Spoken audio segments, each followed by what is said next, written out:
Tukisalia kwenye masuala ya kilimo ni kwamba wakulima katika kaunti ya Uasin Gishu wamemtaka Rais William Ruto kuingilia kati na kutoa suluhu ya kudumu baada ya ukame mkali kuharibu mazao katika maeneo mbalimbali ya ukanda wa Bonde la Ufa. Wakulima wengi wamesema wamepata hasara kubwa baada ya kuwekeza pesa nyingi mwanzoni mwa msimu wa upandaji.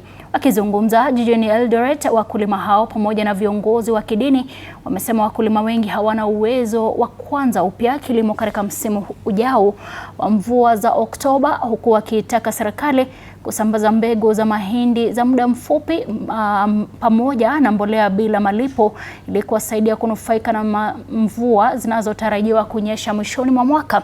Viongozi hao pia wametaka kuundwa kwa kamati maalum ya kutathmini hasara iliyosababishwa na ukame na kuratibu msaada wa dharura kwa wakulima.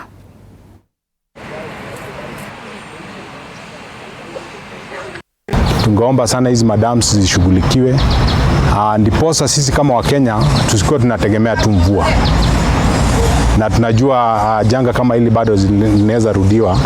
So tungeomba kama ingewezekana hizi dams ziweze kushughulikiwa, tusikuwe tunategemea mvua peke yake, tutegemee hii maneno ya irrigation. Tunampa Mheshimiwa Rais wasia ya kwamba kufikia mwezi huo wa 10 awe kwanza ameleta mbegu ya mahindi katumani ambayo itakuwa kwa miezi mitatu ili kuweza kunusuru the food situation ya Kenya.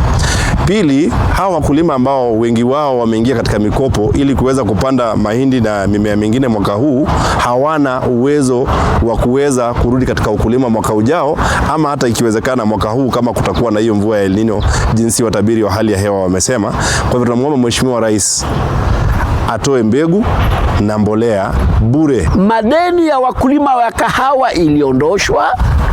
Tunaona wamiwa wanatetea pia madeni yao yaondoshwe, na hili letu la North Rift ni janga kubwa zaidi kuliko hayo, kwa sababu hiki ni chakula. Tunaweza kukaa bila sukari, lakini hatuwezi kukaa bila chakula.